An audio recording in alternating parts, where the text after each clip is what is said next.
Beowulf, Section 1.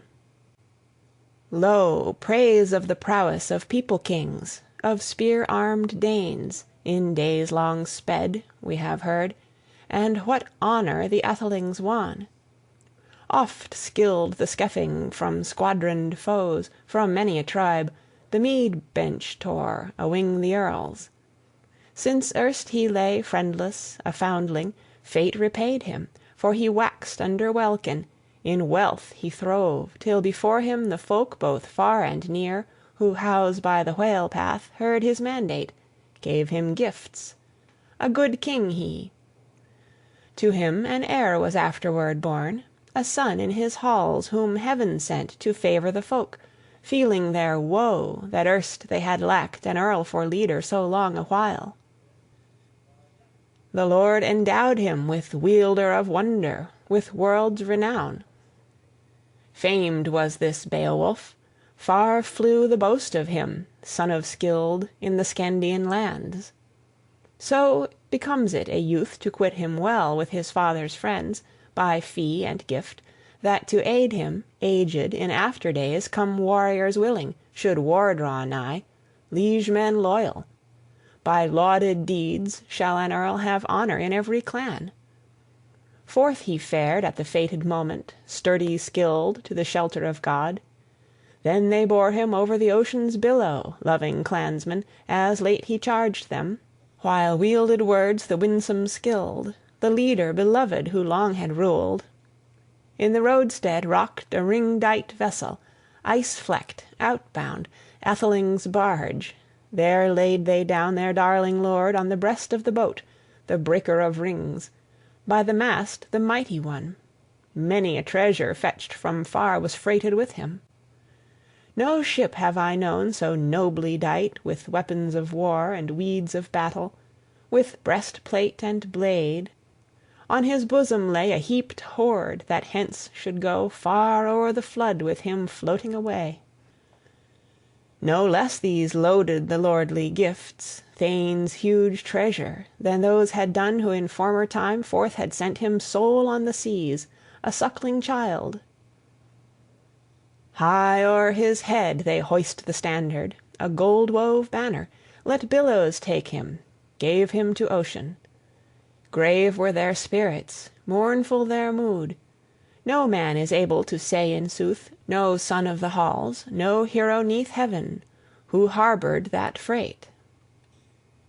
Now Beowulf bode in the burg of the Scyldings, leader beloved, and long he ruled, in fame with all folk, since his father had gone away from the world, till awoke an heir, haughty Healfdene, who held through life, sage and sturdy, the Scyldings glad. Then one after one there woke to him, to the chieftain of clansmen, children four: Heorogar, then Hrothgar, then Halga brave, and I heard that was Blank's queen, the Heathoscylfing's helpmate dear. To Hrothgar was given such glory of war, such honour of combat, that all his kin obeyed him gladly, till great grew his band of youthful comrades. It came in his mind to bid his henchmen a hall uprear, a master mead-house, mightier far than ever was seen by the sons of earth, and within it then to old and young he would all allot that the Lord had sent him, save only the land and the lives of his men. Wide, I heard, was the work commanded, for many a tribe this mid-earth round, to fashion the folkstead. It fell as he ordered, in rapid achievement, that ready it stood there, of halls the noblest. Heorot he named it, whose message had might in many a land. Not reckless of promise, the rings he dealt, treasure at banquet. There towered the hall, high, gabled wide, the hot surge waiting of furious flame. Nor far was that day when father and son-in-law stood in feud for warfare and hatred that woke again. With envy and anger an evil spirit endured the dole in his dark abode, that he heard each day the din of revel high in the hall. There harps rang out, clear song of the singer. He sang who knew tales of the early time of man, how the Almighty made the earth, fairest fields enfolded by water, set triumphant sun and moon for a light to lighten the land-dwellers, and braided bright the breast of earth with limbs and leaves, made life for all of mortal beings that breathe and move. So lived the clansmen in cheer and revel a winsome life, till one began to fashion evils, that field of hell.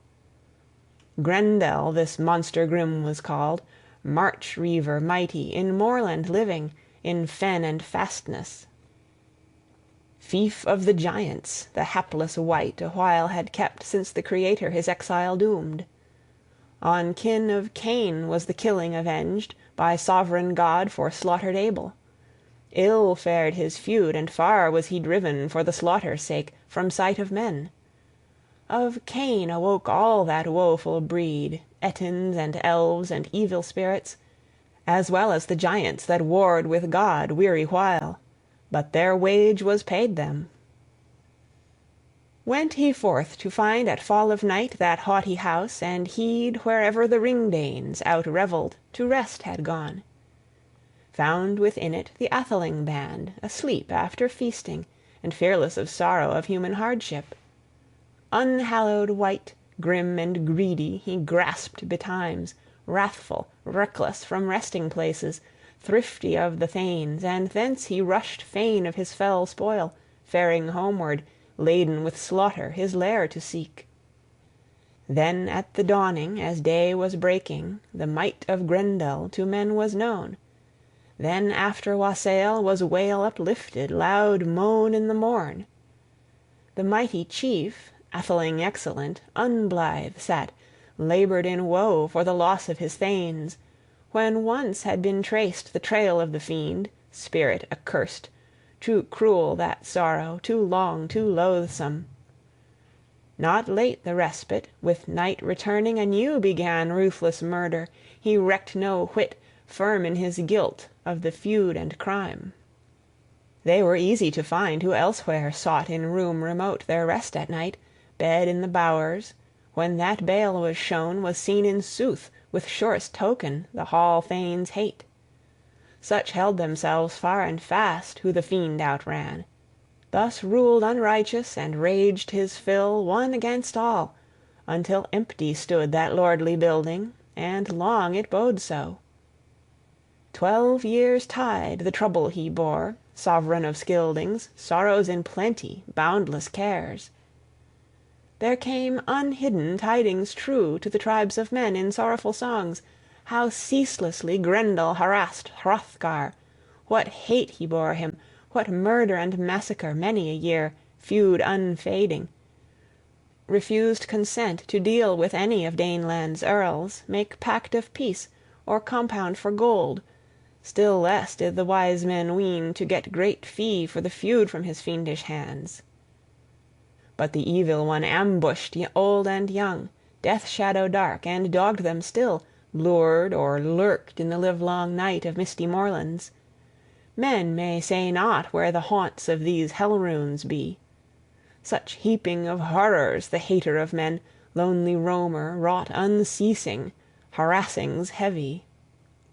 O'er Heorot he lorded, gold-bright hall, in gloomy nights, and ne'er could the prince approach his throne, 'twas judgment of God, or have joy in his hall. Sore was the sorrow to Scyldings' friend, heart-rending misery. Many nobles sat assembled, and searched out counsel how it were best for bold-hearted men against harassing terror to try their hand. Whiles they vowed in their heathen fanes altar-offerings, asked with words that the Slayer of Souls would succor give them for the pain of their people. Their practice this, their heathen hope, 'twas hell they thought of in mood of their mind. Almighty they knew not, doomsman of deeds and dreadful lord, nor heaven's helmet heeded they ever, wielder of wonder.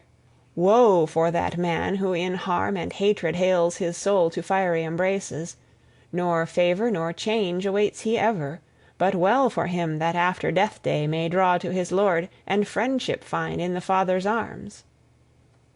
Thus seethed unceasing the son of Healfdene with the woe of these days.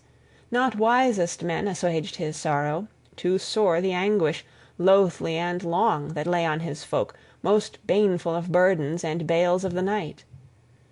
This heard in his home Hegelac's thane, great among Geats, of Grendel's doings. He was the mightiest man of valor in that same day of this our life, stalwart and stately, a stout wave-walker, he bade make ready. Yon battle-king, said he, far o'er the swan-road he fain would seek the noble monarch who needed men. The prince's journey by prudent folk was little blamed, though they loved him dear. They whetted the hero and hailed good omens. And now the bold one from bands of Geats comrades chose, the keenest of warriors e'er he could find. With 14 men the sea-wood he sought, and, sailor proved, led them on to the land's confines. Time had now flown. Afloat was the ship, boat under bluff. On board they climbed, warriors ready, waves were churning sea with sand. The sailors bore on the breast of the bark their bright array, their mail and weapons. The men pushed off on its willing way the well-braced craft. Then moved o'er the waters by might of the wind that bark like a bird with breast of foam, till in season due, on the second day, the curved prow such course had run that sailors now could see the land, sea-cliffs shining, steep high hills, headlands broad. Their haven was found, their journey ended. Up then quickly the Weders' clansmen climbed ashore, anchored their sea-wood, with armor clashing and gear of battle. God they thanked for passing in peace o'er the paths of the sea. Now saw from the cliff a Scylding clansman, a warden that watched the water-side, how they bore o'er the gangway glittering shields, war-gear in readiness. Wonder seized him to know what manner of men they were. Straight to the strand his steed he rode, Hrothgar's henchman. With hand of might he shook his spear and spake in parley. "Who are ye then, ye armed men, mailed folk, that yon mighty vessel have urged thus over the ocean ways, here o'er the waters? A warden I, sentinel set o'er the sea-march here, lest any foe to the folk of Danes with harrying fleet should harm the land. No aliens ever at ease thus bore them, linden-wielders. Yet word of leave clearly ye lack from clansmen here, my folk's agreement. A greater ne'er saw I of warriors in world than is one of you, yon hero in harness.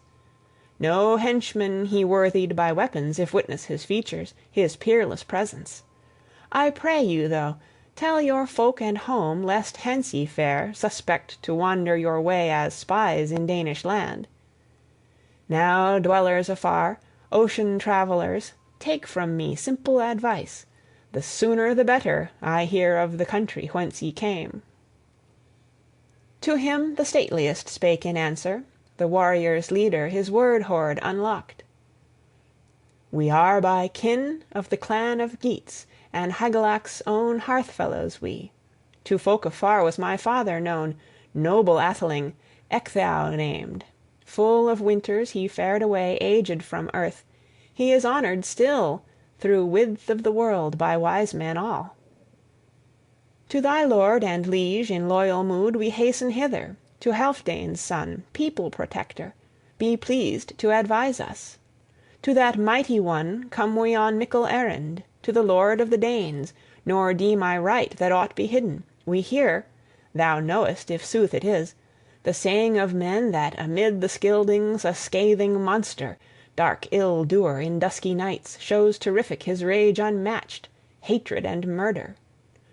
To Hrothgar I in greatness of soul would succor bring, so the wise and brave may worst his foes. If ever the end of ills is fated of cruel contest, if cure shall follow, and the boiling care-waves cooler grow, else ever afterward anguish days he shall suffer in sorrow while stands in place high on its hill that house unpeered." Astride his steed the strand-ward answered, clansman unquailing, The keen-souled thane must be skilled to sever and sunder duly words and works, if he well intends. I gather this band is graciously bent to the Scyldings' master. March, then, bearing weapons and weeds the way I show you. I will bid my men your boat meanwhile to guard, for fear lest foemen come, your new-tarred ship by shore of ocean faithfully watching till once again it waft o'er the waters these well-loved thanes, winding-necked wood, to Weders' bounds, heroes such as the hest of fate shall succor and save from the shock of war. They bent them to march. The boat lay still, fettered by cable and fast at anchor, broad-bosomed ship. Then shone the boars over the cheek-guard, chased with gold, keen and gleaming. Guard it kept o'er the man-of-war, as marched along heroes in haste, till the hall they saw, broad of gable and bright with gold, that was the fairest, mid folk of earth, of houses 'neath heaven, where Hrothgar lived, and the gleam of it lightened o'er lands afar. The sturdy shieldsman showed that bright burg of the boldest, bade them go straightway hither. His steed then turned, hardy hero, and hailed them thus: "'Tis time that I fare from you. Father Almighty in grace and mercy guard you well, safe in your seekings. Seaward I go, 'gainst hostile warriors hold my watch." Section 2.